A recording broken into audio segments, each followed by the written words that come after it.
Hartlike welkom by Goeiemôre, Good Morning. Ek is Rosanne McKenzie. En ek is Elsa Esterhuizen. En hierdie is ons heel eerste regstreekse uitsending van Goeiemôre, Good Morning. Die ontbytprogram waar ons maandag tot donderdag jou oggend op die regte manier gaan begin. Beslis saam met ons in die ateljee het ons finansiële kenner Thys van Sail. Wel, dames en Pieter, ek is net vir een ding hierso. Goeiemôre. Dankie Thys. En ons het natuurlik groot nuus. Pieter Koen is terug vanaf Texas in Amerika as ons mede-aanbieder. Welkom terug, Pieter. Dis my baie lekker. En wat is dan nou lekkerder as om eie bodem te kan sê vir julle en die res van Suid-Afrika, goeiemôre, good morning. Is lekker om terug te wees. So lekker om deel van die span te wees. Julle lyk vars vir my hierdie oggend. Ja, nee, kyk, Pieter, ons is so bly jy's terug en ek is so bly om deel te wees van hierdie span. Ja. Ons nog lekker elke maandag tot donderdag saam met julle kuier. In vandag se program gaan ons leer om swart mambas te melk. En as ek sê ons, is dit eintlik net Elsa, baie brave dame wat hier langs my sit. Ons gesels ook met Emma van der Walt oor die stryd teen mensenhandel en Nadia Bekes en Lizelle Pike kom gesels oor hulle splinternuwe teaterproduksie 'n Vlam in die sneeu. Dis reg, Rosanne, maar dit is nou eers tyd vir oggendpraatjies en ons begin met ons eerste storie. Nou, verlede week het die sogenaamde Daal Trend sosiale media platforms oorgeneem. En dit is waar gebruikers OpenAI kon gebruik om poppies van hulle self te maak. Nou ek wil hê julle moet eerlik wees en vir my sê, het julle dit self probeer doen? Ek was tegnologies gestremd, maar my goeie vriend daar aan die oorkant het vir my jy het 'n bolle time gehad om vir my ook aan te stuur. Ja, dit was baie lekker geweest, jy weet, so ek gespot nou 'n bietjie aflyn, jy weet, dat ons 'n Pieter 'n hele accessory pack ook gehad het. Jy weet, so ek het hom in 'n Barbie box gesit. Jy weet, so Hierdie gesig. en he made it look beautiful. Jy weet, so ek het lekker gespeel daarmee, hoor. Ek moet vir julle sê, ek dink ek het harder gespeel as my kinders. Kyk hier, ek het een gekry vir die radioprogram wat ek op werk. Dit was nou toe die omroeper een en toe kry ons nou almal een vir hier vir Goeiemôre, Good Morning. Ja. Wel, ek het dit ook nie self probeer nie. Ja. Thys, jy het 'n hele reeks van jouself daar geskep, maar ons span hier by Goeiemôre Good Morning het dit goed gedink om 'n weergawe van elkeen van ons te maak en dit gaan ook nou op skerm verskyn. Ons het dit nou wel al gesien en ek wil ook vir julle vra, dink julle dit lyk darm 'n bietjie soos ons? So Rosie, daai is dis daai. Hoe is dit ek? Ja. Ek het weer vir die Barbie weergawe gehou vir jou, Piet. Ja, nee, ek moet sê, daai is goed. Tuis man, ek moet sê, lyk soos Give or take. Ja. Wel, as ek enig so lyk dan lyk ek eintlik alright. Pieter, jy lyk my so 'n Calvin Klein model. Ek ken jou al jare en ek het nog nooit gesien jy lyk so. Uiteindelik, nee, ja, dit baie mooi, man. Thanks wat te sien, Ja. man. Ek dink Elsa se wenner volgende, hoor. Baie dankie. Beautiful. Ek dink net dit lyk nie heeltemal soos ek nie, maar ek dink die belangrike ding om by uit te kom is die feit dat hierdie KI-tendense blykbaar enorme druk op stelsels plaas en KI-modelle verbruik baie water, ek het dit nie geweet nie, en stoot koolstof uit tydens produksie, opleiding en werking. Nou, 'n Cornell-studie reken Microsoft se datasentrums het ongeveer 700 000 liter, ek gaan dit herhaal, 700 000 liter vars water tydens die opleidingsfase GPT-3 verdamp. Nou dit is net die opleidingsfase julle en die Noord-Hollands Dagblad, dis nou 'n koerant in Nederland, het beweer dat waterverbruik vir die Microsoft Data Center in Noord-Holland ongeveer 84 miljoen liter was vir die jaar van 2021. So met die wete dat KI so baie water gebruik, dink julle KI gewoontes gaan verander? Ek hoop maar so, want ek hoop dit was seewater en nie gewone water nie. Want jy het nou 4 of 5 van daai poppies gemaak, nee. Maar ek weet verlede week, So 1000 liter. Hoplik sleg alweer. dis hoeveel geld jy water jy gemors het. Maar ek weet verlede week toe mense dit probeer het, kon jy net eintlik 1 op 'n dag maak en dit was seker ook te doen met die hoeveelheid water wat gebruik moet word, maar dit is vir my net so vreemd dat daai verbintenis met hierdie goedjies wat ons op ons fone doen en dan die natuur daardeur geaffekteer word. Dit is my regtig vreemd. Ja, Maar ek het dit nie geweet nie, is baie interessant. myself, ek het nooit geweet nie, maar uiteraard kom die water as deel van die verkoeling Ja, verkoelingsstelsel van al die Ja. rekenaars en die dinge wat maar al die ding moet doen. Ek kan nogal dink daai ouetjies het warm geword. Dis 'n goeie V8 engine wat skielik net begin hardloop het. Ja, veral nou oor hierdie naweek die manier wat ek gegaan het. Jy weet, maar ek bly mos van langs in die dam. Jy weet, so ek dink ek het my water in my stelsel ingebring. So dis alright. Net nie nog poppies nie Ek is oor dit. Nou, voor ons na die volgende storie aanbeweeg, wil ons jou nooi om saam met ons te gesels. Skandeer die QR-kode wat nou op die skerm verskyn en stuur vir ons 'n boodskap. Nog 'n storieetjie wat vir my baie interessant is. Luister nou weer hierna. Kyk, die Amerikaners, hulle is mos altyd besig om 'n geldjie hierdie kant toe te gooi en ongeag al die ander dingetjies wat ons nou al van gehoor gelees het die afgelope week. Maar NASA bied $3 miljoen aan enigiemand wat slim tegnologie kan voorstel om ruimtevaarders se liggaamsafval in die ruimte te herwin. Ek praat nie strooi nie.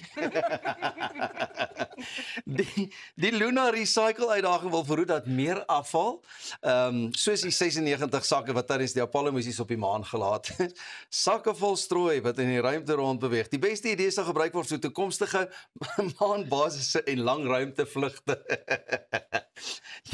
Jy lag lekker, né? Ja. Die kompetisie tuis is ook reeds op fase 2. NASA kyk nou na die eerste voorstel en die wenners kry groot prys. So jy moet nou met 'n voorstel kom hoe jy daai twak uit die ruimte uit hier op die aarde kan kry. Ek het net een comeback vir Pieter se lag natuurlik en dis my laggie. Ek weet nie of daai man dalk 'n plan het nie, maar ek weet nie, maar ek dink as jy daai plan kan kry vir daai veelheid geldjies, why not, né? Wat ek ook net wil weet is al hierdie ruimte ekspedisies, is hulle nog nodig? Is dit nog iets wat eintlik die moeite werd is? Want daar's soveel geld wat hier op spandeer word. Is dit die moeite werd om dit nog te doen of kan daai geld bestee word op iets anders? Ek is myself al verstout, né, om te gaan kyk. Ek dink die eerste keer wat ons mos 'n man op die maan geplaas het was in die 60s en ons het dit nog nooit weer gedoen nie. Weet, was daar nog nie weer 'n landing op die maan gewees wat iemand fisies afgeklim het. Maar was hy regtig op die maan? Ja, Hi Pieter. ja. There's a man on the moon. Computer. Can you hear me? calling you? Hallo, ek het moeilikheid, hier's 'n sakkie afval. Kan iemand help? Ek meen dit is net eintlik insane, maar dit wys net daar moet tog iets daaraan gedoen word. So ek weet nie, en $3 miljoen, dink julle dis nogal 'n goeie worteltjie voor die neus? Ja, ek dink dit is 'n absolute miljoen-rand idee. Ja, 3 pand. Hoor net daai man Natuurlijk. voor die finansies. Dink julle net om net op te som, dink julle ons gaan op 'n stadium kom waar ons in Suid-Afrika ons eie ruimteprojekte eintlik na die maan toe stuur of wat ook al, of het ons eenvoudig net te veel ander goed om Kan ons ons te net weer 'n worry? laggie kry? Ja, of is of jy nog 'n netjie? 50 randjies vir jou. Dit gaan nie gebeur nie. Oei, jong. Nee, ek twyfel of so iets sal gebeur. Ek meen daar's soveel ander dingetjies wat aandag nodig het. En dis hartseer want ek glo ons het dalk iewers iemand wat verskuil sit met al daai talent Ja. om ook Ja. 'n ruimtevaarder te kan wees of net te kan dinge verander in die wêreld. Dalk iewers in die toekoms. Dis nou al wat voor ons tyd het in hierdie segment. Bly ingeskakel want net hierna gesels Elsa regstreeks met ons eie minister van landbou John Steenhuisen. Gesels ook saam met ons op sosiale media. Goeiemôre, good morning.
Dit is nou 12 minute oor 6 en ek gesels nou regstreeks met iemand wat al aan die werk is nog voor die haan kon kraai.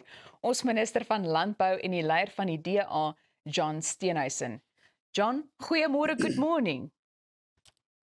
Ja, goeiemôre. Dis wonderlik om saam met julle vandag te wees vroeg in die môre. Baie dankie vir die geleentheid. Nou minister Steenhuisen, ons wil net weet, eerstens moet ons vasstel, verkies jy 'n koppie koffie of 'n koppie tee in die oggend en hoe laat staan jy soggens op om die belangrike werk gedoen te kry? Ja, ek hou 'n bietjie van tee in die môre. Maar ek is vroeg op 4:15 in die môre. Ek het 'n klein dogtertjie wat 8 jaar oud is. Sy's wakker baie vroeg in die môre. En dan is ek by die gym vir 'n bietjie en dan begin die dag. So dit 6:30. Dis die 'n normale dag begin. Maar vandag is ek hier met julle. Nou ek wil so 'n bietjie fokus op die portefeulje van landbou. Ons weet jy werk aan die Afrikaans, maar die belangrike vraag, het die boere jou nou al geleer om 'n trekker te kan bestuur? Ja, jy weet hulle het my John Deere genoem, toe ek ingestel word as die minister. Maar ek het 'n geleentheid by Nampo Weskaap hierdie laaste jare geleentheid gekry om die nuwe John Deere trekker te ry vir 'n paar 100 meter. Dit was wonderlik om so 'n groot masjien te wees. Maar toe ek uitgevind wat hierdie ding bekostig, jy kan sowel 'n Ferrari of iets koop met daai geld. Dit is baie duur. Maar baie belangrike dinge wat nodig is in die landbousektor. Ja, en ek dink dit is baie interessant. Nou jy as kyker is ook baie welkom om saam te gesels. Miskien het jy 'n vraag vir minister Steenhuisen. Skandeer gerus die QR-kode op jou skerm en stuur vir ons jou boodskap deur middel van WhatsApp. Nou John, ek wil ook uitkom by 'n ander belangrike kwessie want jou departement het onlangs die Jozini Kleinboer projek in KwaZulu-Natal bekend gestel. Kan jy net vir my 'n bietjie meer agtergrond gee oor hierdie spesifieke projek en dalk net sê waarom hierdie projekte so belangrik is? Ja, dis 'n wonderlike projek en dit was 'n groot kans om daar te wees saam met die LUR in KwaZulu-Natal. Want dit is 'n baie belangrike projek. Dis 'n vennootskap tussen die privaat sektor en die departement van landbou op 'n nasionale vlak en ook provinsiale vlak. En dit was 'n vennootskap met Unilever. En wat hulle doen is hulle sê ons sal vat alles wat hierdie klein boere kan groei en ons help hulle ook met die ondervinding wat hulle nodig het om suksesvolle klein boere te wees. En dit is belangrik want jy kan nie net mense 'n stukkie grond gee en dan 'n paar saadjies en dan miskien 'n trekker of iets en sê ja, dan is jy nou 'n boer. Jy moet mense saam met marke saambring om seker te maak dat hulle kan jy kan dan waardeer dat hulle 'n kans het om besighede op te bou. En die meer klein boere wat ons in so programme kan kry, die vinniger ons sal hulle na groot boere ruil. En dis die plan. Ons wou klein boere na groot boere en kommersiële boere maak, want dan kan hulle op 'n eie 2 voete staan. Hulle het besighede wat werk, hulle het besighede wat meer mense kan werksgeleenthede gee. En ek dink dis hierdie vennootskap tussen die privaat sektor en die landbousektor en selfs ook die departemente wat die verskil kan maak van suksesvolle projekte of die ander soort projekte van wat ons in die verlede gehoor het wat nie gewerk het nie. En ek dink dat dit is die ervaring en die hulp van die privaat sektor wat sal help die departement om seker te maak dat ons doele kan seker maak dat hulle tot die waarheid kom. Nou daar is ongelukkig die moontlikheid dat ons die Amerikaanse handelswetgewing AGOA kan verloor, wat ook groot druk op ons boere kan plaas. Kyk ons tans na enige alternatiewe?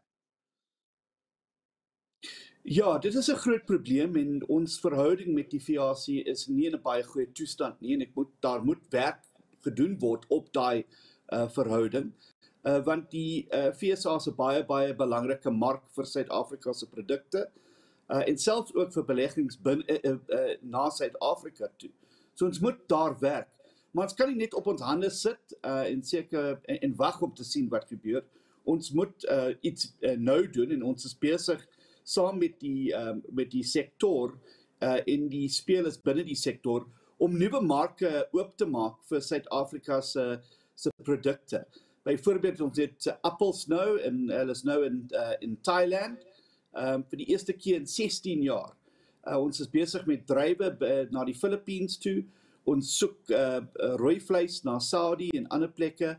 Ons soek citrus meer citrus na China, Japan en ander plekke.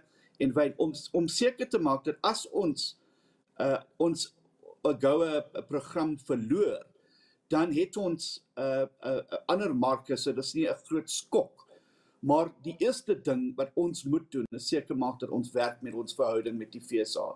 Dis baie belangrik dat meneer Trump se administrasie hulle hou van wat hy the deal noem. Ja. En ek dink dis belangrik dat ons 'n deal op die tafel sit met al ons produkte wat ons wou uitvoer na die FSA toe.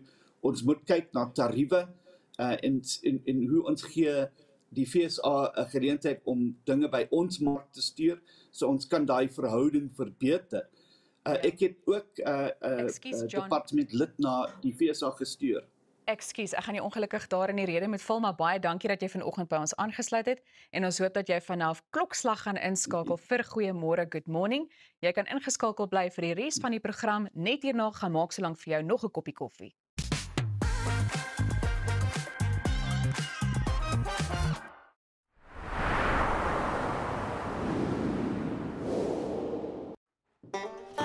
Bye ma, bye pa. Wat? Jy gaan nie so uit die huis uit nie. Gaan trek vir ordentlik aan.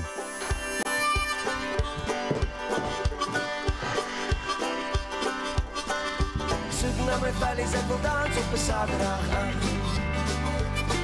Ek soek Dit lyk beter. Sorg dat jy voor 10 by die huis is. Valley Boutique. Trek iets ordentlik aan.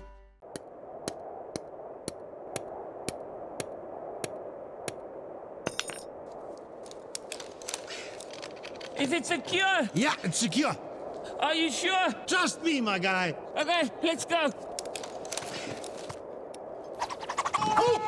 Don't let your investment slip through your fingers.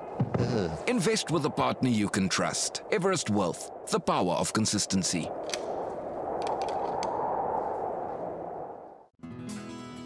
Dink aan jou inkomste as hierdie skapie se wol en hierdie skeermes. As jou huisverband, karskuld en as stygende lewenskoste afkom, bly daar nie veel oor nie. Jy kan nie 'n skaap verder as die vel skeer nie. Moenie dat skuld jou keel afsny nie. Kontak Skuldhulp vandag en ons sal namens jou met jou krediteure onderhandel om jou bates en waardigheid te beskerm. Skuldhulp, Afrikaans, regverdig, professioneel.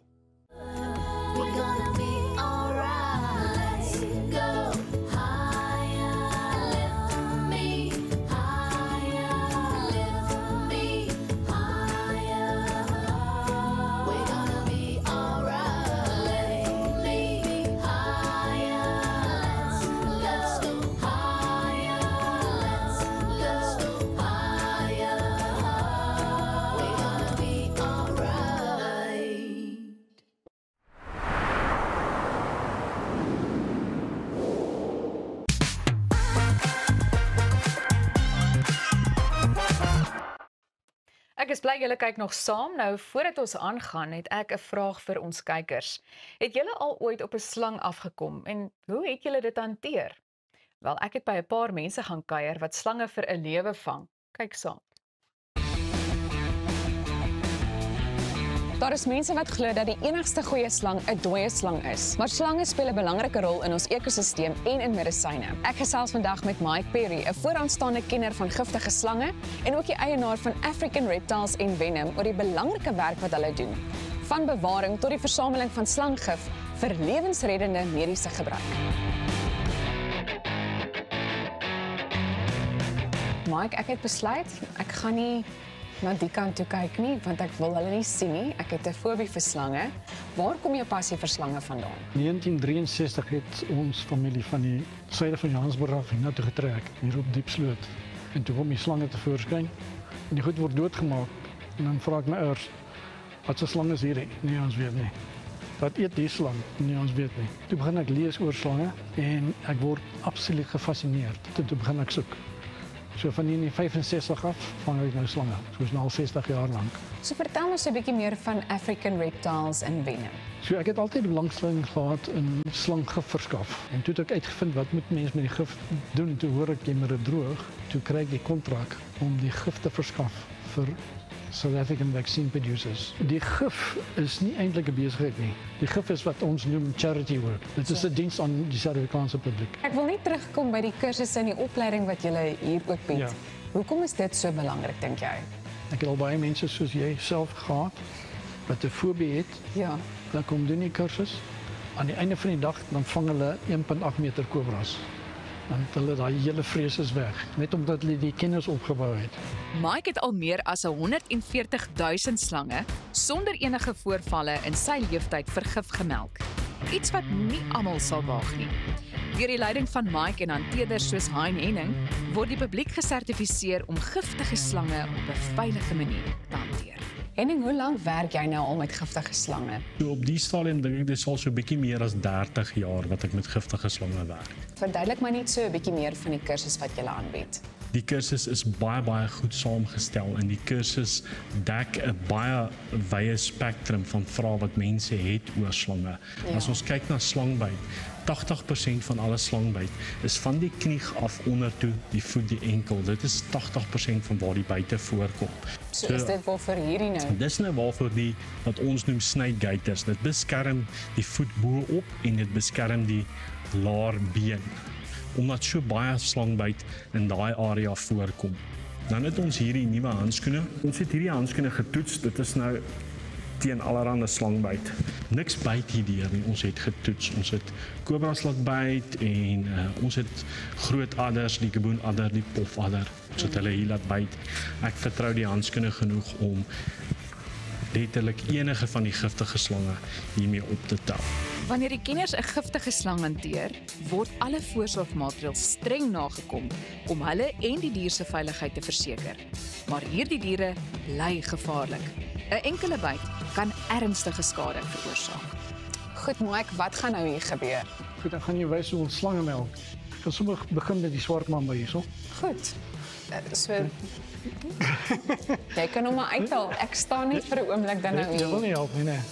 Nee, dankie. Ek laat dit oor aan die kenners. Okay, die slang sit hier so in die pyp. Ek gaan hom sommer hier so op die grond uitgooi. Nee, okay.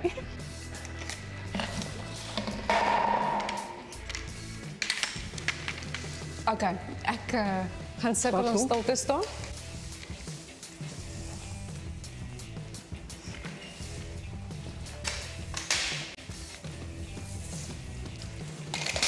Goed, daar is hy nou veilig. Ek staan nie belang nie, hoor. Kom staan nader. Dankie. Kan jy sien hoe ons die gif tap? Jy kan nou laat hy daai hierdie plastiek byt, dan gaan die gif daar in die bakkies byt. Nou, en jy sien hoe loop die gif daar teen die bakkie af. Klaar. Jy kan, daar's amper, jy kan dit nie gif sien nie, dit lyk soos water, dis kleurloos. Dis baie interessant. Hulle kry nie seer wanneer jy dit nou doen nie, nee. Nee, genaamd nie. Hierdie tange is breed, so hy versprei die druk oor 'n groot area uit, so dit maak hom glad nie seer nie. Ek weet nie of ek dit sou waag om 'n slang so te benader nie, maar Max Webster het die kursus voltooi en is nou gesertifiseer om met giftige slange te werk. Max, jy is 'n gesertifiseerde slangvanger. Wat het jou laat besluit om hierdie kursus te doen? So met die kursus het ek gevind, jy weet, as ek 'n call-out doen by huis, dan kan ek vir jou sê, okay, dit is wat jy doen in 'n geval van 'n slang. So dit gee my 'n rede ook om mense te educate. So het jy miskien enige spesifieke tegnieke of strategieë geleer om paniek in so 'n situasie te voorkom? Hanteer hom met respek en moenie konse vat nie, want dis 'n wilde dier. Het jy enige raad vir enige iemand wat dit miskien oorweeg om so 'n kursus te voltooi? Ek sal sê doen dit. Al is jy bang vir slange, doen die kursus om jou vrees te oorkom, om slange te verstaan en te leer van hulle. Dan gaan jy eintlik sien jy het niks om voor bang te wees nie. As jy jou veiligheidsmaatreëls toepas, op die einde van die dag is jy heeltemal veilig. So doen dit. Die werk wat Mike en sy span by African Reptiles en Venom doen, is van onskatlike waarde. Maar of jy nou grill, soos ek, of gefassineerd is, een ding is baie duidelik. Slange moet met groot respek en baie versigtig hanteer word. 'n Slangvang kursus. Dit is nou iets wat ek nie geweet het bestaan nie. Nee, ek ook nie, maar ek het ook besluit dat ek maar liewer by slangetjies en leertjies gaan hou. Ek is net baie bly want kyk, dit is ook een van my fobies, dat as die aflosstokkie kon oorhandig aan jou Elsa, dat hulle my nie gevra het om hierdie insetsel te gaan doen en te gaan kuier nie, want ek het dit al 'n vorige geleentheid gedoen. Ek wil net vir jou vra, het hy ook die swart mamma in so houer gebring en dan hoor jy hom al binne in so seil? Nee, darm nie, maar toe hy hom daar op die vloer basies uitgooi, as ek dit nou maar so kan stel. Jy het self gesien, ek was nogal op my senuwees, maar volgende keer is dit jou beurt, Pieter. Nee. Ek het nou my beurt gehad. Baie dankie. Tuisa, jy kan maar gerus 'n bietjie gaan vanaand gesels. Ek glo net daar sit een goeie slang en dis 'n makslang, nee, maar hulle is almal getroud. Ek het geweet dat jy gaan uitkom iewers. Maar ja, nee, ek hoor jy maar baie dankie en well done, hè. Jy het goed gedoen baie. Dankie. Maar dis die ding, nee, met enige wilde dier. Hy kan maar mak wees. Iemand kan sê, nee, ons werk elke dag met hierdie slange. Hulle is fyn. 'n Slang bly 'n slang. Ek stem. En dan sê hulle ook mos, kon jy sien wat se kleur is die slang wat jy gepik het of dit of dat? Ag nee, wat ek het net gehol of uitgepas. Ons gooi maar lekker cheer af Elsa. Daar sê Elsa. Onthou, jy kan deel word van die gesprek deur ons te volg op ons sosiale media platforms en net hierna gesels die manne oor die naweek se sport.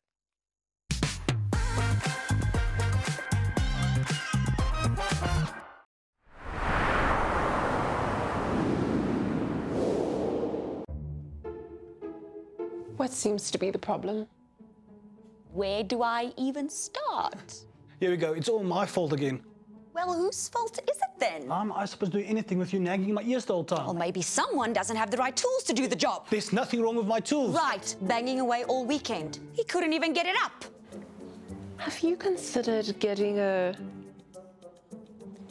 third party involved?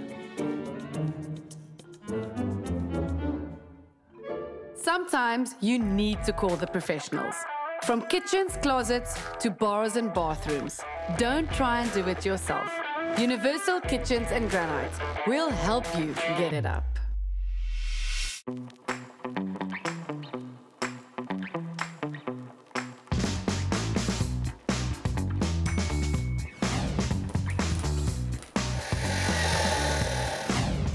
Jan, the power's out, but this has got me fully charged.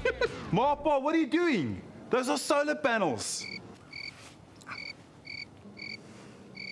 Switching to solar can feel overwhelming. Voltex makes it simple, with a wide range of renewable energy solutions that will suit any household. I got power! I'll take your power! Voltex, your electrical connection. Met meer as 100 takke landwyd bied P&A alles wat jy nodig het om jou kreatiwiteit uit te leef. Van potlode, verwe, kunstenaarskwaste, palette, paletmesse en selfs skilderdoeke. So wanneer die inspirasie jou lei, bied ons kwaliteitprodukte teen 'n bekostigbare prys om 'n meesterstuk te verseker. P&A kleur jou wêreld.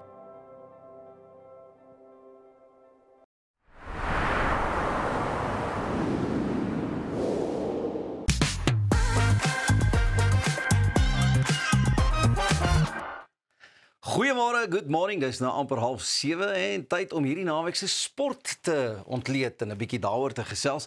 En hier's natuurlik niemand anders nie as die welbekende legendariese sportaanbieder en seker ook een van die grootste of is hy nou die kleinste cheetah ondersteuner. Nou praat jy. Dan was 'n bietjie vroeg vir dit. Ja, sommer met die intrapslag. Môre julle, lekker om te wees. Ja man, welkom en dit was weer 'n naweek vol sport. Dit was weer eens. Elke naweek sê ons dit en elke naweek sê ek hoe gelukkig is ek om nie te kan sport kyk en te sê los my uit, ek is besig om te werk nie. Ongelooflike oggend vanoggend 1:00 ons tyd toe Rory McIlroy uiteindelik die Grand Slam deurgehard het. Nou hier is die groot ding om in gedagte te hou. Daar's net 6 spelers in die geskiedenis van meer as 120 jaar wat die Grand Slam kon wen. So dis die 4 majors. En hy moes dit weliswaar op die moeilike manier doen. Hy moes uitspeel teen Justin Rose. In my hart bloei vir Justin Rose, net so terloops, Suid-Afrikaans gebore seun, Justin Rose. So daar was so 'n bietjie, dit was my so armdruk vir wie ek regtig, maar ek dink dit is wonderlik vir Rory om uiteindelik die Grand Slam deur te gehak het. Dit was 'n gesukkel, dit was nie maklik nie en Augusta was gister vanoggend ons tyd moeilik. Eerlikwaar moeilik. Wel, Rory het ook daarom laat weet dat hy eersdaags by ons sal kom inloer as ons die draadjies en die toutjies ordentlik trek. Dan gaan ons 'n bietjie met hom gesels. Arnold, dankie vir jou insaag daar ook. Ek sien uit daarna. Luister, Piastri en McLaren. Ja, en nog 'n interessante een oor die naweek, die Grand Prix in Bahrein. Ek het die hele ding van rooi lig tot geruite vlag gekyk. En eerlikwaar, McLaren het iets wat Red Bull die afgelope 4 jaar gehad het, wat Red Bull nie meer het nie. Wat my so interessant is, en hierdie is nogal 'n interessante ding vir jou. Ek neem aan besighede is dieselfde ding. Daar's 'n periode waar jy laat waai en waar alles fantasties is, en dan die volgende oomblik, dan haak jy vas op 'n plek, of iets werk nie heeltemal mooi nie. In elk geval, dit was sy 50ste Grand Prix, wat hy toen uiteindelik gewen het, en hier is een van die groot goeters. Piastri dis die eerste keer in 21 keer wat McLaren die knoop daar kon deurhak, en hy is nou net op 77 punte, en eerlikwaar, Verstappen het gister vasgehaak, en dis vir my baie interessant. Iets is besig om te gebeur. Dis eintlik so effens soos die bulle Saterdag, waar dit lyk op papier fantasties, maar dit werk net nie. Dit was Verstappen, nou is hy vervallen. Ja, dis nou eintlik verlopen. Hy verstap nou nie meer, hy verlopen. Ek moet so kritiek wees op arme manie, maar ook die goeie ding vir my is, jy weet, al die spanne werk so hard. Ja. En dis nou 'n bietjie goed dat die kollig weer van 'n ander span af verskuif na 'n nuwe span toe. Ek stem. En daarbey saam vir afgelope hoeveel jaar ook al. En ons het dit met Lewis Hamilton ook gehad. Almal kla en sê, "Oh, dis verskriklik boring." Nou is dit nie. Nou is daar 'n ander veldbrand wat aan die gang is, en ek dink dis wonderlik. Dis goed om te sien. Ja, wel. Ons is nog lank nie klaar gesels nie, maar ek wil asseblief vir julle sê, watter kamera toe gaan ons? Kyk so regstreeks 'n vroegoggend, my koffietjie is leeg, hoe dit ook al sê. Jy ook. Luister, daar's 'n QR-kode op die skerm wat jy asseblief moet skandeer as jy wil saam gesels, en as jy jou opinie wil lig oor hierdie gebeurtenisse waar ons ook gesels op hierdie stadium, maar ek moet vir jou sê, vervolgens van die een vinnige enetjie na nog enetjie toe, en dis atletiek. Ongelooflike naweek weer eens vir Suid-Afrikaanse atlete. Akani Simbine wat nou in die Botswana Grand Prix 'n 9:90 gehardloop het, en hy klop die Afrika rekord daar Ferdinand Omanyala, wat fantasties is. Dis wonderlik. Hy het teruggekom van sy binneshuise seisoen waar dit 60 meter is, en daardie ongelooflike spoed en die wegspring wat met groot respek, dit was een van sy swakpunte, en tot dusver hierdie seisoen nou, met die eerste 100 meter wat hy gehardloop het, kan mens sien dat hierdie binneshuise seisoen vir hom wonderlik gedoen het. Dan is daar 'n indrukwekkende vertoning van die 17-jarige Njabula Ambata, wat die 400 meter hekkies wedloop gewen het, in 'n persoonlike beste van 49.07, en hy's 17 jaar oud, eerlikwaar. Daarbey saam, silwer medalje wenner by die Olimpiese spele Joanne Du Plessis, die spiesgooi vir vroue met 61.27 meter gewen, weer eens wonderlik, en dan in die baai. Adrian Wiltshut het gister die Suid-Afrikaanse 10 km pad rekord gebreek met 8 sekondes, 27, waar is hy? 28. Hier is die interessante ding. Gaan gou af na jou plaaslike skool se baan, en gaan hardloop net 200 meter in 33 sekondes. Maar is dit nie, dis die pas wat hy die hele tyd vir 10 km gehardloop. Maar hoor, die atletiek Suid-Afrika lyk goed. Maar net die laaste paar maande in die nuus, dit is asof ons daar's nie, ek wil nie sê nuwe talente, is nog altyd daar's nuwe woema. Maar selfs met ons track and field, waar kom hierdie atlete vandaan? Hulle was nog altyd daar, maar weer eens iemand soos Simbine wat van vooraf lei. Ewe skielik kyk, ek was so 'n paar weke terug, ek doen hierdie lang comrades talk vir hierdie tyd van die jaar, en ek het hom gaan doen by 'n skool, en daar is 'n jong seun van 19 wat gesê het hy's die wêreld se vinnigste onder 19 tot 3 weke terug toe, en hy het daar gestaan en gesê, I do this because Akani made me want to do it. Dis, kom ons gaan terug golf toe. Dis wat Bobby Locke vir Gary Player gedoen het.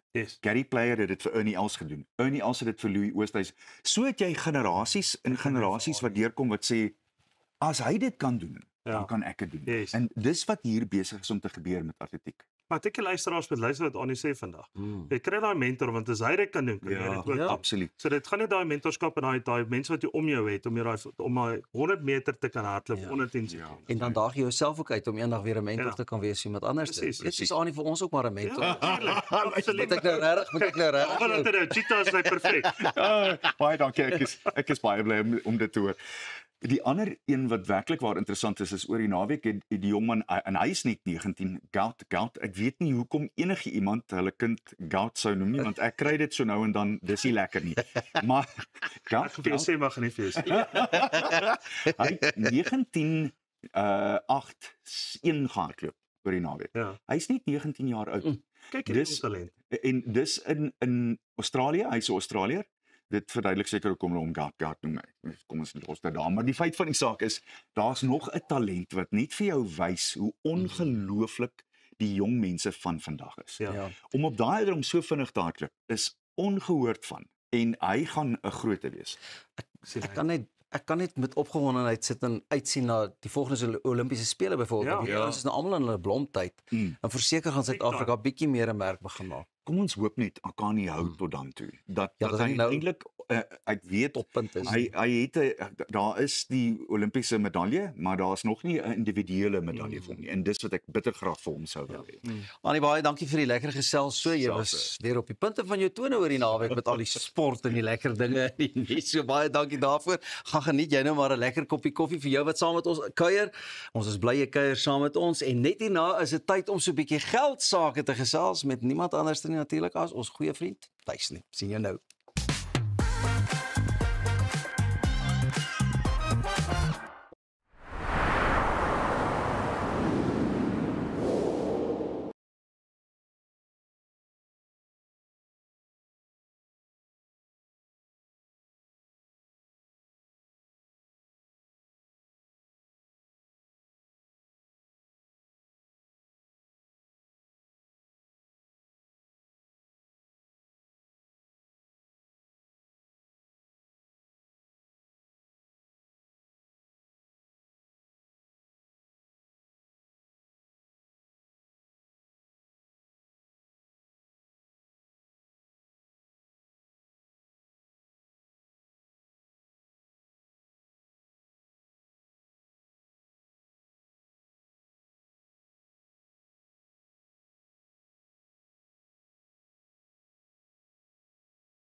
Welkom terug by Goeiemôre, Good Morning. Dis tyd om te kyk of die boeke klop. Ons beweeg nou aan na Thys van Sail by ons finansiële lesenaar met 'n segment wat ons noem Wins of Verlies. Ja wel, wins of verlies. So kom ons kyk wat op die markte gebeur het oor die nie veel oor die naweek nie, want jy weet mos maar Pieter, die naweek daar is die markte en geldjie slaap. Jy weet, dis die meeste van ons geniet 'n naweek, maar so kyk wat laasweek gebeur het. Die ESG het nie te sleg gedoen nie. Ek dink ons het mos daai amper market crash het ons gesien wat ons basically beleef het in die COVID tyd, maar die nice ding is van ons Suid-Afrikaanse markte, hulle is amper so resilient soos ons atlete. Jy weet, so as we kyk met ongeveer nog steeds in die groen gesluit met so 2,56% in hierdie lopende week. So ons het 'n klomp volume verloor, maar alles weer opgemaak en ons is in 'n positief van ongeveer so 2,56%. Maar as ons gaan kyk na die algemene markte, jy weet die sektore, as dit gaan opbreek, het ons gesien finansiële aandele het 'n klein bietjie swaar getrek, maar dit is geneig om dit te doen in sulke omstandighede. Die sentiment is altyd meer sensitief. So die finansiële sektor is omtrent af met so ongeveer 1,5% oor die algeheel, maar die oudjies wat natuurlik die ligte uitgeskiet het was resources. Okay, so dan weer 'n mineraal tipe van aandele. So daar is hulle op omtrent net so bo die 4%, maar hulle het swaar getrek al oor die afgelope jaar. So welkom terug minerale. Ek dink is baie belangrik. En dan as ons gaan kyk, jy weet jou top tipe van aandele in elke sektor wat goed gedoen het en swaar getrek het. Kyk ons aan Standard Bank, hy was maar in die agterend geweest, maar dit bly wat saam 'n geleentheidsaandeel, ons gaan nou 'n bietjie oor hom ook check.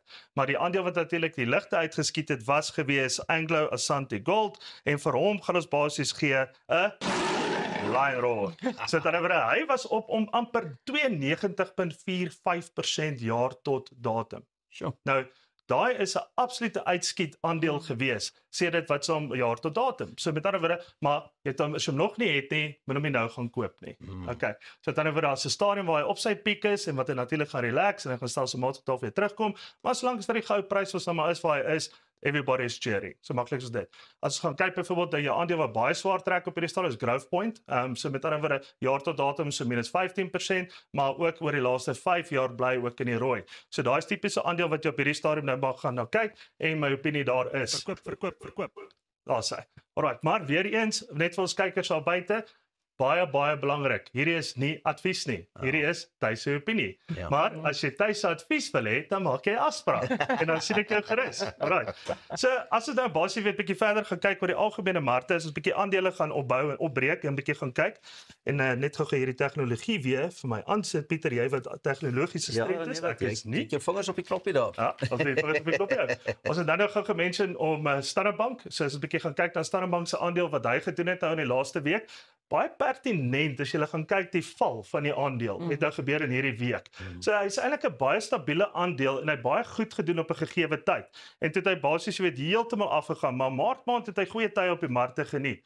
Maar as ons kyk oor die algeheel, jy weet, is hy jaar tot datum ongeveer so 5,68% in die rooi. So is dit 'n lekker aandeel om na byvoorbeeld te gaan kyk? Definitief. Alright. So geldjie in die bank, R50 vir jou. Alright. So volgende aandeel waarna ons bietjie gaan kyk is natuurlik Sasol.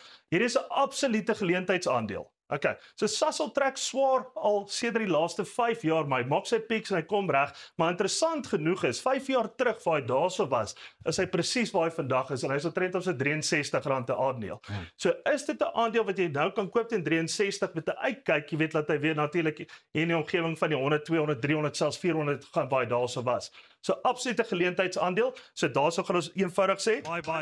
Koop. So eenvoudig as ons dan nou aanbeweeg gaan kyk ons weer eens na Brent. Dit is 'n Brent 3 olie. So dis die ding wat basies weer die Sasol aandeel moet komplementeer. So Brent en natuurlik die dollar. So die dollar op hierdie stadium R19.15, hy kom ook mooi weer terug teenoor die rand wat ons die laaste week gesien het. Ek dink ons gaan weer daai R19 marge weer breek. So Brent, maar wel op die pompe kan ons wel swaar trek. Jy weet as hy opgaan saam met dit, maar as jy Sasol aandeeltjie het, want jy weer geldjie vir petrol. So maklik is dit. So baie maklik, koper. Wat sê die ouens tussen koper en goud? Alright, so as jy goud het en jy het goud gekoop letterlik 'n jaar terug, great. Pound sheets. Okay. Gaan ek nou nog goud koop? Ja, jy kan. Ek bedoel, so dit is amper soos die dollar. Kan ek goud koop elke dag van die week? Daar's nie 'n probleem nie. Okay. Maar moenie jouself nie gaan oor diversifiseer byvoorbeeld nou 'n kommoditeit soos goud nie.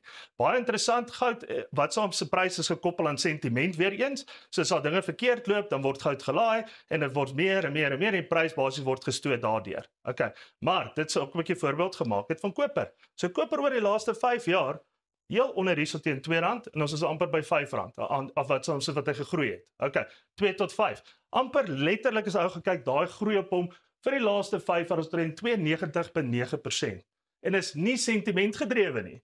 Dit is 'n kommoditeit wat moet gebruik word vir hernubare energie, karre ensovoorts. So, kyk bietjie na daai ETF. Naspers, so met ander woorde, hier is amper die gunsteling aandeel in die Suid-Afrikaanse mark. Okay, elke liewe ou het 'n Naspers aandeel. As jy nie 'n Naspers aandeel het nie, dan gaan jy hom nie nou koop nie. Okay, maar ons 'n klein bietjie van die risiko op Naspers. As ons sou kyk nou met die trade wars wat aangaan tussen Amerika en China, kan daai aandeel onder enorme druk geplaas word in die nabye toekoms as gevolg van sy swaar gewig wat hy het op Tencent Technology, wat 'n Chinese maatskappy is en natuurlik alles van daai goeder is nou heavy onder druk. Sover dat daar 1/4 van sy totale bates kan lê in wat's om Tencent. So met ander woorde, wat gaan ons daar doen? Self, koop, of gaan Donald Trump net eenvoudig sê, You're fired, get out of here, you're fired. hoopie so nie, ons wil nie daai sentiment deel met enigiemand in die markte nie. En dan laastens jy weet die S&P 500 en die Nasdaq. So as ons daar byvoorbeeld gaan kyk, net in laasweek het die Nasdaq ongeveer so 8,61% verloor. Okay, waar die basis die S&P 500 korreksie. Nasdaq het ongeveer verloor 13,26%. Indien die herstel nie gebeur het laasweek wat hulle teruggemaak het nie, was hierdie twee markte ongeveer in die rooi met 25% gewees. En weer eens kom ons gaan terug na JSE toe. Hulle is nog steeds in 'n rooi van ongeveer so 13-14% waar die JSE in groen is van 2,36%. Boe, okay, great. So Suid-Afrikaanse markte is resilient.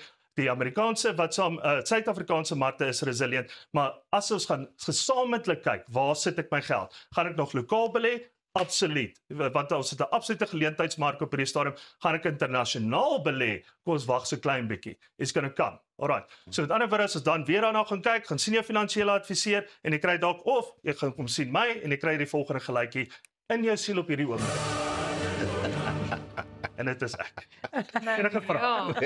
Hoorie, Thys, baie dankie, voordat ons aangaan, gooi net vir my weer daai money, want jy maak finansies vir my ook skielik hele. Ja. Ons moet veel bewegingkie kry, wat... Kan jy nie sien nie? So vroeg in die oggend, so vrolik, ons lag. Nou net voordat ons aangaan, net 'n boodskap aan ons kykers. As jy 'n besigheid het wat wil adverteer op ons program, kan jy gerus vir ons 'n e-pos stuur na info@creatorsway.co.za. Nou oor na Pieter toe, wat 'n paar vrae het vir ons eie minister van Finansies. Ja, jy sien, hy het so net in my hart gesit oor dit. Ek weet net van emigrasie, omdat ek dink dit was seker die kortste emigrasie wat iemand nog beleef het, maar ek is so bly om terug te wees. Maar ek verstaan daar's nou nogal 'n groot semigrasie van mense wat nou weer terugkom, Gauteng se kant toe. Ja. Jy weet, dis vir my baie interessant en ondanks seker maar die besigheidsbesluit of whatever dit is die Kaapstad se kantore byvoorbeeld wat beskikbaar is, ek weet nie of hulle meer bekostigbaar is nie, maar die Johannesburg se kantore staan dol leeg, maar almal kom maar weer terug hierdie kant toe. Ja. Ja, dit is eintlik nogal skrikwekkend. Jy weet, as ou gaan kyk, jy weet hoeveel geboue op hierdie stadium staan leeg. En ek praat van hoofkantore. So as jy byvoorbeeld selfs in Sandton gaan rondry, wat die mekka is van ons ekonomie. Jy weet, en ou gaan kyk hoeveel kantoorbordjies is daar toilet. En dan elke keer dan dink ek myself, yes, hier is 'n geleentheid vir my. Jy weet, want as my maagie moet gaan, dan moet hy nou gaan. Jy weet, oral is toilette. Jy weet, so, of is dit nie? Nee, is dit nie. Ek hoor. Ja, maar swaar tye. Maar die eiendomsmark in die Kaap is in elk geval regtig op 'n stadium waar dit amper onbekostigbaar word. So as jy nou 'n kantoor het wat jy as 'n maatskappy kan bekostig, bly jy daar en die spasie is nie noodwendig so beskikbaar nie. Ja, dis baie interessant. Ek sê ou terugverwys na Growthpoint se aandeel wat ons vanoggend gou bespreek het en nou kan dit daarso sien. En dit is nie Growthpoint nie. Dit is daar's baie maatskappye basies weet wat genoteerde maatskappye is wat eiendomsportefeuilles het. En dit is maar 'n swaar treurpunt want eiendom is 'n baie veilige destinasie van beleggings. En veral in die verlede, jy weet Suid-Afrika se eiendomsportefeuilles was trustworthy. Nie dat dit nie is nie, maar onthou as iets leeg staan, dan maak dit nie 'n inkomste nie. So met ander woorde dan lyk dit sleg op die balansstaat. En dan kan jy nie dividende verklaar nie en natuurlik jou bates evaluasies gaan ook basies weet gaan ook afwaarts. So daai is 'n klomp elemente wat 'n rol speel. So ons sien dit juis die tendense begin in COVID. Toe hulle gesê het ek kan nou werk ons van die huis af. So omtrent 60% van IT-mense werk nog steeds van die huis af. Jy weet, en daai ding is 'n groot probleem. So daarna kyk. Ja. Wel, dit was juist my vraag gewees, jy weet, wanneer 'n mens kyk na COVID-19 en die pandemie, of meer mense nie maar in elk geval van die huis af werk in vandag se tyd, as iemand wat dalk ook nou self 'n besigheidsman is nie. Ja, ek dink dit is een van die slegte gewoontes wat aangeleer was en wat nog daar is. Ja. So, en weer eens, wanneer kry ek produktiwiteit tot die maksimum uit my staf uit, is wanneer ek nie fisies hom laat werk van die huis af nie, maar wanneer hy werk in my, wat staan, diens, is hy, jy's in my diens, so dan word ek betaal jou vir jou tyd. En jou tydfaktor is basies weet in my kantoor, want daar kry ek die meeste van daai produktiwiteit uit. Ek bedoel, ons is kollegas, ons moet interact met mekaar. Ja. Jy gaan later aan lost in translation raak as jy byvoorbeeld net aan jou kat of jou hond aandag gee en jy kan nie by jou werk byvoorbeeld uitkom nie. En dan was 'n paar oogvinger gewees. Jy kan Teams, alright, maar asseblief onthou jy sit dalk in jou boxer as jy dalk opstaan. Tuis en hoe beïnvloed dit nou obviously, jy weet ook goed soos beleggings en iets vir die ontwikkelaars en daai tipe van. Ja, dit is weer eens om aan te sluit. Dit is eintlik 'n baie goeie mark wat nou basies weet 'n aftrend het as gevolg van slegte gewoontes, maar ek is oortuig ons sal regkom. Ja. En is hartseer as 'n ou dink hoe die stede altyd gebloem het. Ja. Wat kantoorsbasis goed aan betref, maar is seker maar as gevolg van misdaad en al daai tipe goed. Ek wil nie na 'n stad toe gaan as ek hoor ek moet 'n kantoor iewers in die middestad gaan sien, dan voel ek ook net rarig. En jy stel uit voordat jy eventually maar moet gaan. Nee, dis 'n feit. Ek is bly ons hoef nie van die huis af te werk nie. Ek is heeltemal te lief vir julle almal alreeds op ons eerste dag. Goeiemôre, good morning. Dis al wat vir ons tyd het en hierna gesels ons met Emma van der Walt van Brave to Love oor die geveg teen mensenhandel. So maak seker jy bly ingeskakel. Ons sien jou nou.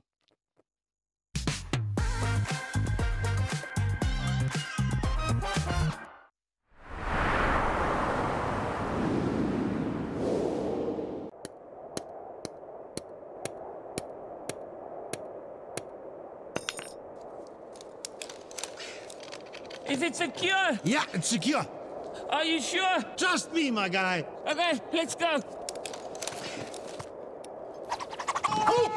Don't let your investment slip through your fingers. Invest with a partner you can trust. Everest Wealth, the power of consistency.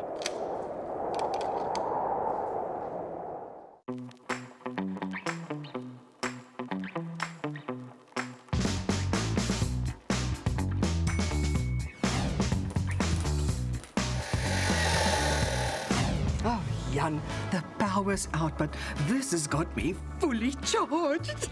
Papa, what are you doing? Those are solar panels. Switching to solar can feel overwhelming. Voltex makes it simple, with a wide range of renewable energy solutions that will suit any household. I got power! I'll take your power. Voltex, your electrical connection. What seems to be the problem? Where do I even start? Here we go. It's all my fault again. Well, whose fault is it then? Am I supposed to do anything with you nagging in my ears the whole time? Well, maybe someone doesn't have the right tools to do the job. There's nothing wrong with my tools. Right, banging away all weekend. He couldn't even get it up. Have you considered getting a third party involved? Sometimes you need to call the professionals. From kitchens, closets to bars and bathrooms. Don't try and do it yourself. Universal Kitchens and Granites. We'll help you get it up. Cheers, julle. Och, die hare is perfek. Waar is jou gater? My ma bring dit later. En jou skoene? Ek wil vir jou sê, ek wil vir jou skree, ek wil met jou liefde maak. Dit is so mooi. Beskikbaar aanlyn valleyboutique.co.za.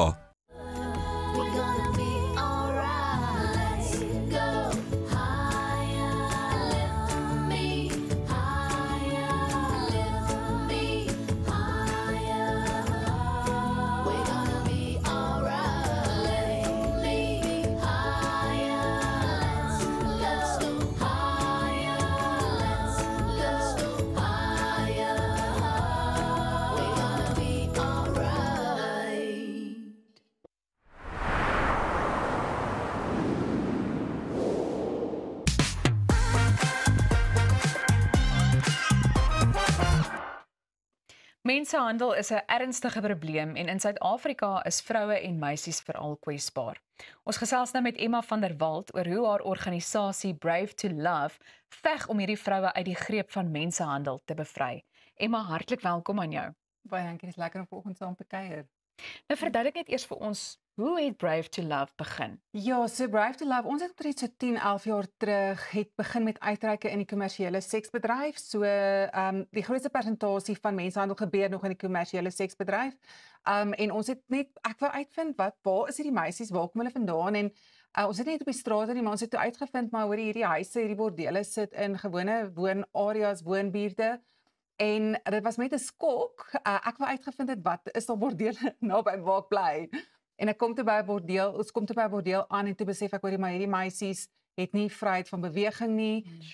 Die pimp, die trafficker, ons kon nie inkom in die huis nie en dit was ons eerste keer wat ons meisies kon actually uit die situasie kon uitkry. Was bietjie is nou 'n lang storie, hy is in die boek. Maar ja, en dis die realiteit, dit is waar die realiteit my geslaan het en toe van daar af het ons net besluit ek moet dit voltyds doen, ek moet my werk bedank voltyds te doen en ek het begin besef maar ek kyk vir die meisies op die strate. Ek hoor hulle storie, maar hoe sê ek vir die meisie ek is lief vir jou en ek het nie vir haar uitweg nie. So dit ons begin kyk hoe kry ons die meisies uit hierdie omstandighede uit. Watter soort hulp bied julle aan slagoffers van mensenhandel? Ja, so ons het 'n paar so 4 areas wat ons in werk. Die eerste area is die uitreike in hierdie areas. So ons gaan in die rooi lig areas in oral in Suid-Afrika en dan probeer ons te kyk te identifiseer. Ons help ook gewone meisies in prostitusie uit. Want dit is nogal gewelddadig al die stories wat jy hoor. Maar dan identifiseer ons dit en dan werk ons baie nou saam met die polisie. So ons is self deel van die operasies, die polisie operasies en dan sal ons soos as daar 'n meisie dan weg is of sy sê sy wil hulp of die publiek sê vir ons van 'n meisie dan help ons haar saam met jou taakmagte om haar uit te kry. En dan begin ons met 'n ondersteuningsprogram saam met haar. So ons doen skills development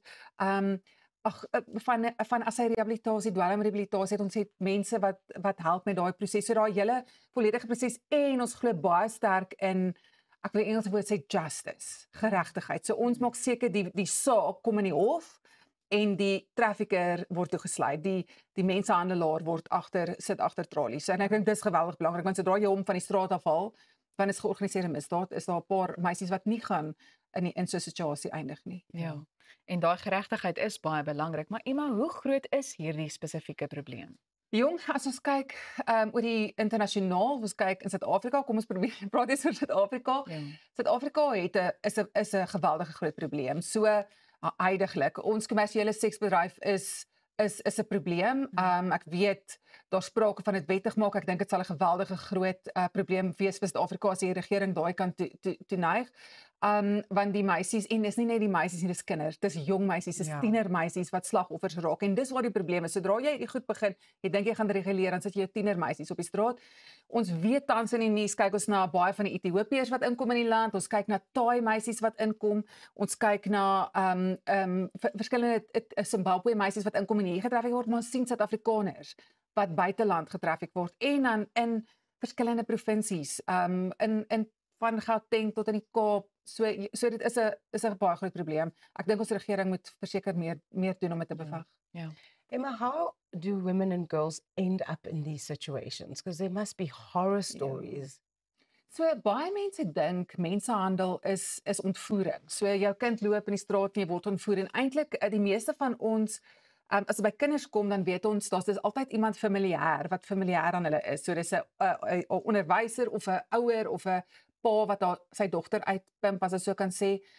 So ons praat van 'n voorbereidingsproses. Ons praat van 'n grooming proses wat gebeur. So baie keer is dit 'n familiêre persoon wat jou uitlok. Ons is tans besig met die saak van die Suid-Afrikaners wat in Myanmar getrafik was. Nou dit was werksgeleentheid. Hulle het gekyk, hoorie maar ek gaan werk in Thailand vir 15,000 'n maand en hulle is daar in 'n scamming compound vasgevang. So dis die proses baie keer. So en daai goed ons moet daarvoor kyk. Dis wat ek sê mense met my boek lees want dit is so belangrik om te sien waar sodat jy nie 'n slagoffer word nie. Ja. Wel, voordat ons aangaan met die res van die vrae, want ons het nog baie vir jou, maar ek wil graag uitkom by hierdie boek wat jy geskryf het, wat in Afrikaans en in Engels beskikbaar is. Vertel ons net so 'n bietjie meer van die boek. Okay, kom ek sê eers dit ek wou nie skryf nie. Penguin en Luca het my forceer. Want dit was vir my baie rof, want die stories wat ek geleef het saam met die meisies, dis ware verhale van Suid-Afrikaners, van internasionale meisies. Ek werk internasionaal, maar meisies wat ons uitgehelp het. En die stories is rof, maar ek het probeer skryf op 'n manier wat enigiemand kan lees, maar ek dink dit is geweldig belangrik as jy kinders het en enige persoon, ek dink dit is 'n belangrike boek om te lees, om jouself die kennis te hê van mensenhandel. Ja, so die boek het baie goed gedoen, hy is een van die topverkopers laas jaar gewees en hy doen nog steeds goed, so ek is baie dankbaar daarvoor, want dit is vir Suid-Afrika belangrik. Dit is heidaglik, dis stories wat elke ouer en elke mens moet lees om te weet wat gaan aan. Emma, ek wil ook net vir ons kykers sê, hierdie is natuurlik so 'n belangrike onderwerp. So as jy wil saamgesels, daar is 'n QR-kode op die skerm wat jy kan skandeer en vir ons jou vrae stuur op WhatsApp wat ons dalk dan in die onderhoud ook vir Emma kan vra. Maar ek wil ook vir jou vra of jy nog verbaas is of verras word deur dit wat jy daagliks sien. Elke keer as ek raak sommer 'n bietjie tranerig, maar elke keer as ek dink ek het nou die ergste gesien, dan word ek geskok. Dan word ek weer geskok. Dan dink ek, kan 'n krimineel so hulle gewete afstomp en hulle nie meer gevoel nie dat hulle dit aan 'n ander mens sal doen. So my so maand terug het ek 'n 15-jarige meisie gaan afhaal van die strate. Afrikaanse meisie wat wat daar in Tembisa getraffiek is en haar maat haar uitgepimp en die hele stelsel, sy het later kriminaliteit begin betrokke raak. Sy het goed begin steel en 'n hele motor engine gesteel, maar dis dwelms wat betrokke is, maar sy is 15. En ek is 'n ma, ek wil net mamma vir haar wees. So ja, sy sê goed, dit druk my. My trane loop, maar ek laat my trane maar loop soms. So ek word geskok nog steeds. Ja. Neem ons net so 'n bietjie deur die proses van hoe jy te werk gaan om die slagoffers uit hierdie situasies te kry. Ja, so kom ek ek dink heidaglik in die waar die saak op ons nou is die Myanmar saak, die Thailand saak. So 'n maat my gekontak en gesê luister, haar dogter is in Thailand vas. So ek het toe ek die storie hoor, so 3 jaar terug was ek self na die Asia Trafficking Conference toe in Bali en ek het net geweet ons moet kyk wat gebeur in Suid-Afrika internasionaal. Ek het net geweet ons moet kyk met Asië en Afrika se verhouding en daar het die mamma my gekontak en net vir my gesê luister, haar dogter sê ek vir haar dadelik omdat ek geweet het wat gebeur in hierdie Chinese maffia waar hulle die scamming compounds opgesit. Ek het geweet. Toe kon ek dadelik vir sê, toe sê ek vir luister, jou dogter is nie in Thailand nie, jou dogter is vir 'n feit in 'n scamming compound in getraffiek. En toe het ek met die meisie, sy het daarom WhatsApp gehad en toe het ek met haar seker vir 2 weke, 3 weke met haar heeltyd in touch gewees. So ek heeltyd met haar gesels en van daar af dan aktiveer ons Dirke, ons werk met Interpol, ons werk met natuurlik die NatJock met die polisie. Ons is baie nou bande daar met crime intelligence, al daai faktore. So dan sit ek aktiveer ek DPCI. Die valke moet betrokke wees by mensenhandelsake, die wet sê dit, en dan met die NPA. So ons is deel van die Gauteng Task Team, so dis daai proses. En dan dis intens partykeer, veral as die victim nog in die slawerny situasie is. En dan, so die wet, ons moet by die wet bly, so dan reguleer ons net seker te maak die mense wat moet betrokke wees, is betrokke maatskaplike dienste. Ons het fantastiese maatskaplike werkers wat op die sake werk. So dis 'n lang proses. You wouldn't think that in 2025 something like modern slavery still exists. And I think a lot of people, when we speak about human trafficking, think that it is connected somehow to the sex trade. But now there's a whole different thing with the scamming compounds where all they do is sit and against their will scam people out of money. Presies dit. En ek was laas jaar weer, ek is betrokke by die United Nations, die UNODC of Drugs and Crime. En een van die goed wat ek daar op die agenda juist gefokus het van civil society is dat die trafficking van kinders, die mensenhandel van kinders, maar ook die trafficking into criminality. Yes. Dus waar kind ewe skielik op strate van Suid-Afrika met dwelms verkoop, 'n kind wat 'n hitman is. Ja, kinders wat forceer word in gangsterisme in. Dis 'n mate van slawerny wat daai kind het nie keuse nie. Hulle word gegroom, hulle kyk kinders wat op die straat lewe, veral in die Kaap en jou kledingareas, dan groom hulle daai kind om dan betrokke te raak. So en dan die scamming compounds. Ek meen dis 'n nuwe ding, maar Suid-Afrikaners wat unemployment hulle soek, hulle word gevang in dit. Jy soek 'n toekoms, jy soek 'n werk en jy dink jy Thailand gaan werk. Ja. Wat is die grootste uitdagings waarmee julle te doen het wanneer julle die vrouens en meisies probeer red? Ja, so ek dink ons moet besef georganiseerde misdaad. Hierdie mensehandelaars, dit is nou en dan iemand wat 'n kans vat of jy het jou Malawiërs by verskillende lande, maar jy werk met georganiseerde misdaad. Daar's 'n hele proses en daar's soveel mense betrokke en dis hoekom dit 'n hoë prioriteit misdaad is want georganiseerde misdaad, korrupsie is 'n probleem. Suid-Afrika se grense is 'n probleem. Ons moet die weermag en mense op ons grense kry. So ons het daai uitdagings en dan ek dink ons strate is gevul met dwelms. Ek dink ons moet harder baklei om dwelms van die straat af te kry en ondersteuning te kry vir mense wat slagoffers geraak het van dwelms want die drug trade feed veral met sex trafficking. Dit voed dit's 'n vuur wat dit voed want sodra daai meisie aan dwelms verslaaf is dan beheer daai mensehandelaar, hy het meer beheer oor haar. En dan is dit net ja, 'n rowwe proses. Ter afsluiting, Emma, hoe kan mense betrokke raak want hierdie is nie 'n probleem wat regtig ver verwyderd is van ons en die man op straat nie. Ja, so Brave to Love ons organisasie die ondersteuning, hoeveel ons ondersteuning kry, hoe meer kan ons doen. Hoe meer is ons kapasiteit groter om meer mense te help, meer meisies uit te haal. Ons het lank gewerk om noue bande in 'n netwerk te vorm. So ja, ondersteuning vir Brave to Love en dan ek dink die human traffic hotline is belangrik. So as jy weet van 'n slagoffer kan hulle dit bel is 0800 222 777 of bravetolove.org. Ons webtuiste. Dis ons wil graag van jou hoor. Help ons. Emma, baie dankie vir die werk wat julle doen. En vra gerus vir Emma se boek. Sy is veilig by jou naaste boekwinkel. Ek kan dit nie genoeg aanbeveel nie. Ons is nou weer terug, so bly ingeskakel vir die res van die program net hierna.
Hier op Goeiemôre, Good Morning hou ons daarvan om Suid-Afrikaners te vier wat 'n verskil probeer maak. En ons gesels nou met Monja Boonzaier, hoofuitvoerende beampte van Hamba Bamba Funda, 'n nuwe winsgewende organisasie in Soweto wat hulle toespits op vroeë kinderontwikkeling. Baie welkom by Goeiemôre, Good Morning, Monja. Goeiemôre. Wat is Hamba Bamba Funda?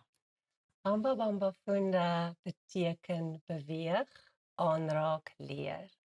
En ons is toegewyd op die vroeë ontwikkeling van kinders van geboorte tot 2 jaar.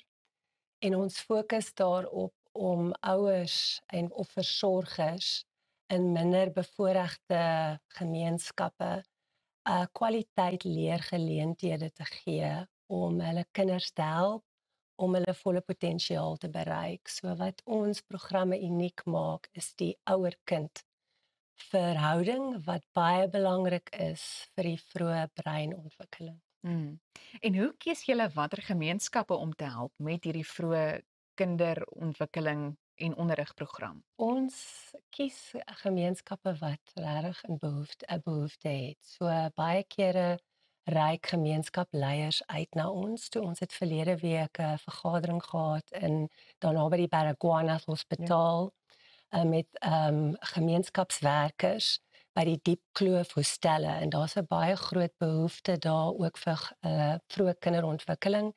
So dit gaan 10-10 een van ons nuwe projekte wees waar ons ma's en babas gaan help met vroeë stimulasie. What kind of challenges do you face in terms of the training and the development of carers and parents for this first basically 1,000 days of a child's life? Great question. What we find is challenging is the way the mothers handle their children. So there's no, the early, when a baby is born, you hold the baby, you look at the baby, you talk to the baby, and these mothers have no concept of this early interaction. So there's no nurturing touch. Their voices, they shout at the babies, or the handling of the babies are quite rough. So that's one of the biggest challenges, and to get the mothers to understand this important part of early nurturing. Is it just a lack of knowledge, or is it maybe due to lack of resources so that you don't have the knowledge? It's like a kind of a vicious cycle, really. But living in these under-resourced communities, there's a lot of stress and poverty. And that adds to the mothers not having the concept of the importance of early intervention. And that is why we feel it's so important to bring quality education and opportunities to these mothers. Because for us, if in our current educational system, the focus is not on 0 to 2. And we feel this is why we have all these developmental delays, why we have behavioral issues. And if we can address this from an early age, from early intervention, we won't be having these problems of what we're facing in our schools right now, of children not being school ready and also not being able to read with meaning. Watter verskil neem julle waar wat julle program betref in Soweto? So dit is meestal die ouers wat glad nie 'n begrip het oor hoe moet ek aandag gee aan my kind nie. Want die kinders hardloop net rond in die gebiede, die ouers werk nie, die meeste van die ouers werk nie of hulle het drankprobleme. Daar's baie vroeë tienerskap, swangerskappe. So die kinders hardloop rond en daar's geen interaksie nie. So die ouers weet nie hoe moet ek actually aandag gee aan my kind nie. So hulle gee die selfoon of hulle sit die TV aan en dit is 'n groot probleem vir al wat die kinders nodig het is liefde en aandag en ek dink as die ouers kan besef hulle moet net daai bietjie ekstra tyd spandeer aan die kind, kan dit 'n groot verskil maak in hulle lewe. Julle is ook betrokke by die Soweto Soccer Initiative. Vertel vir ons 'n bietjie meer hieroor. Ja, ons het eintlik die Duitsers gee vir ons baie ondersteuning. En daar's 'n paar Duitsers sokkerklubs wat vir ons tweedehandse toerusting gee wanneer hulle kan. So Steve Sakano is 'n welbekende sokkerspeler en wanneer ons toerusting kry dan gaan ons want hy's baie hy weet waar die skole is waar daar behoefte is. So dan gaan ons saam met hom en dan handig ons hierdie toerusting oor aan die kinders wat dit regtig nodig het. So dit is 'n baie goeie inisiatief. So as mense wil ondersteun met tweedehandse sokker toerusting is dit meer as welkom. Hoe kan mense betrokke raak? Wel, ons sal graag wil hê mense moet ons volg op ons sosiale media platform. Ons is op Facebook, op LinkedIn en ons het ook nou onlangs geregistreer op For Good.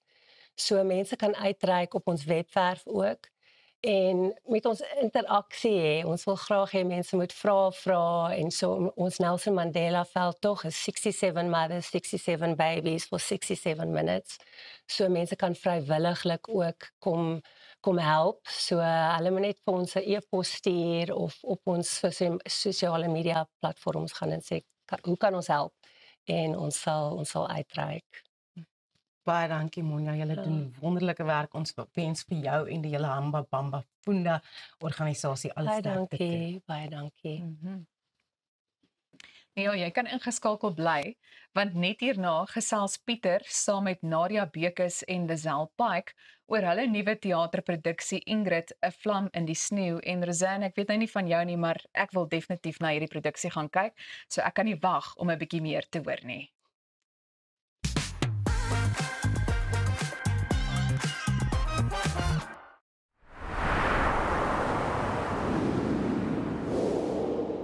For almost a century, Stiebel Ultron has been the leading brand in electrical water heating. Engineered in Germany, our hot water heat pump is 80% more energy efficient than conventional geysers, using only 500 watts to heat 300 liters to up to 65 degrees Celsius. It can be connected to your solar PV system to save even more energy. Contact Stiebel Ultron today to discuss your needs, and our certified partners will guide you through installation, handover and maintenance. Stiebel Ultron, comfort through technology.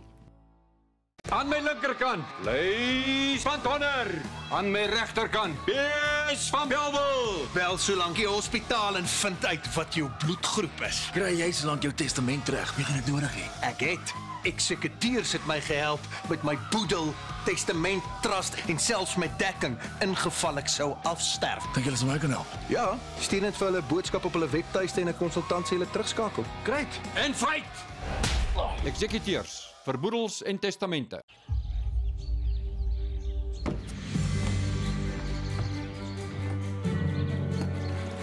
Investing in anything worthwhile takes dedication. It takes patience. It takes discipline. And it takes time. At Everest Wealth, we understand that there are things you would rather spend your time doing. Everest Wealth. While you do life, we take care of business. Met meer as 100 takke landwyd bied PNA alles wat jy nodig het om jou kreatiwiteit uit te leef. Van potlode, verwe, kunstenaarskwaste, palette, paletmesse en selfskilderdoeke. So wanneer die inspirasie jou lei, bied ons kwaliteitprodukte teen 'n bekostigbare prys om 'n meesterstuk te verseker. PNA kleur jou wêreld. Dink aan jou inkomste as hierdie skapie se wol en hierdie skeermes. As jou huisverband, karskuld en as stygende lewenskoste afkom, bly daar nie veel oor nie. Jy kan nie 'n skaap verder as die vel skeer nie. Moenie dat skuld jou keel afsny nie. Kontak Skuldhulp vandag en ons sal namens jou met jou krediteure onderhandel om jou bates en waardigheid te beskerm. Skuldhulp, Afrikaans, regverdig, professioneel. Avontuur wag daar buite. Nuwe ervarings. Natuurskoon. En vuil voete. Kuier om die kampvuur. Deel visvangstories. En selfs 'n paar spookstories. Tentco, jou volgende avontuur begin by ons.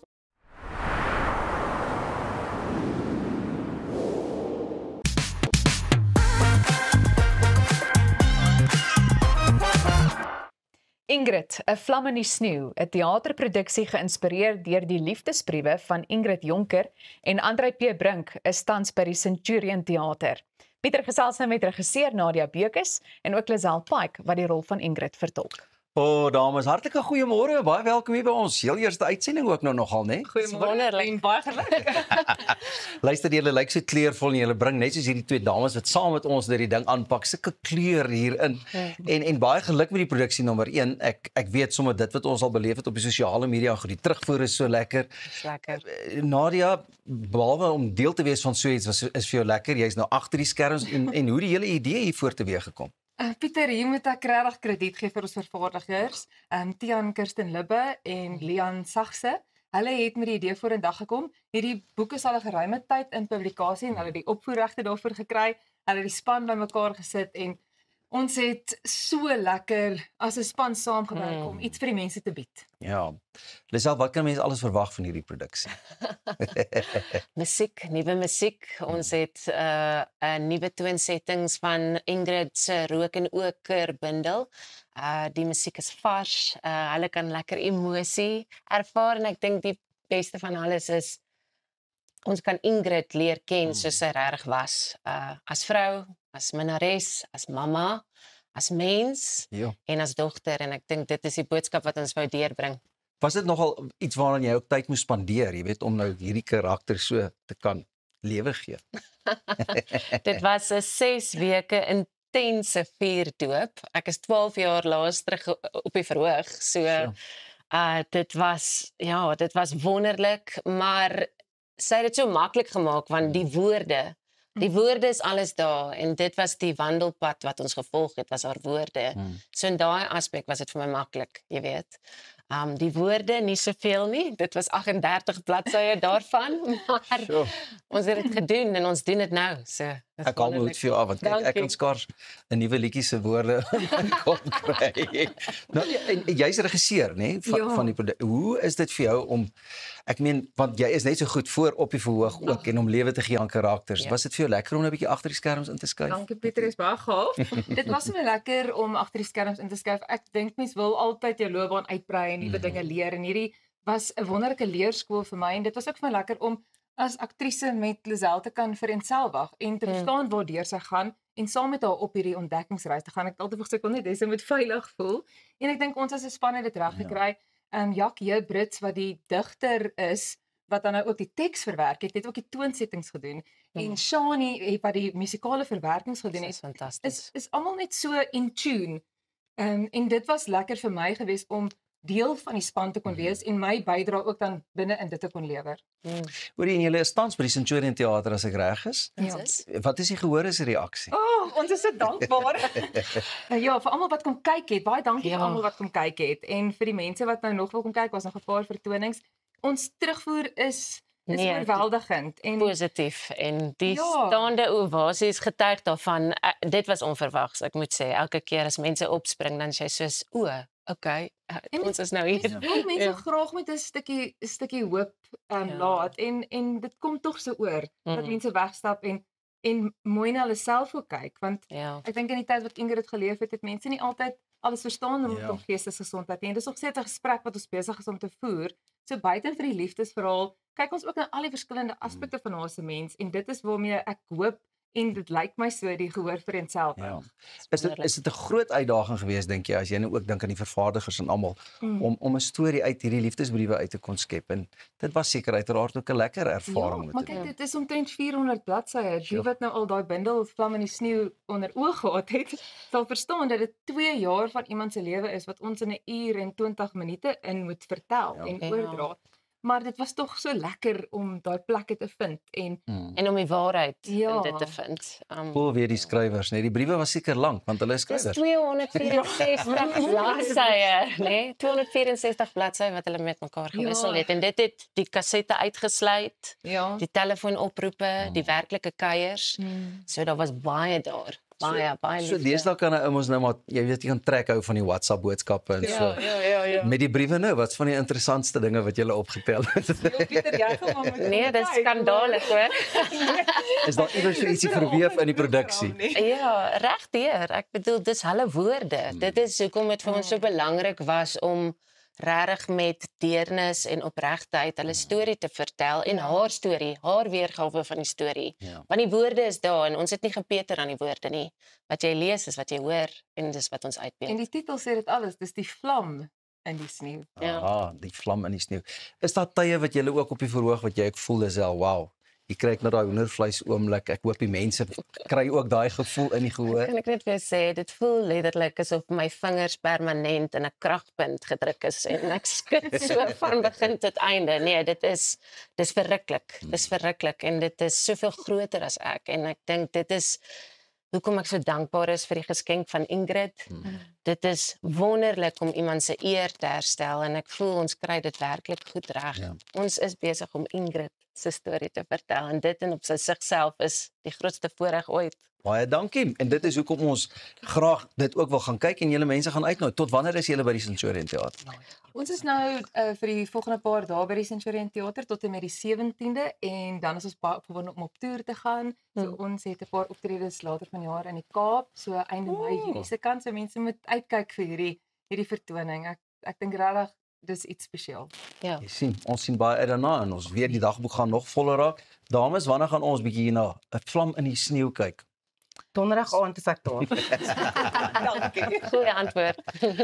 Mense, onthou julle kan adverteer op Goeiemôre Good Morning, stuur net 'n e-pos na info@creatorsway.co.za. En dis dan al vir nou. Ons groet vereers en van ons kant af, goeiemôre, good morning.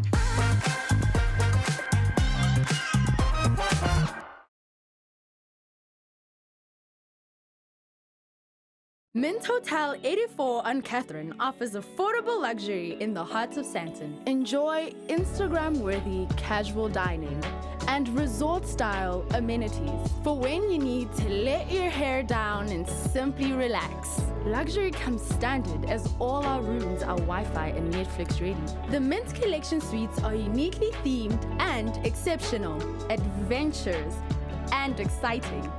Mint Hotels, it's meant to be. Om 'n voertuig te finansier kom met baie voorwaardes, maar Refinance 'n Car bied motorfinansiering met voordele. Het jy vasgeteken op 'n hoë rentekoers? Wil jy die terme van jou lening herstruktureer? Wil jy geld teen die boekwaarde van jou voertuig leen? Of kort jy finansiering op die koop van 'n privaat voertuig? Refinance 'n Car het 'n oplossing vir jou. Refinance 'n Car, motorfinansiering met voordele.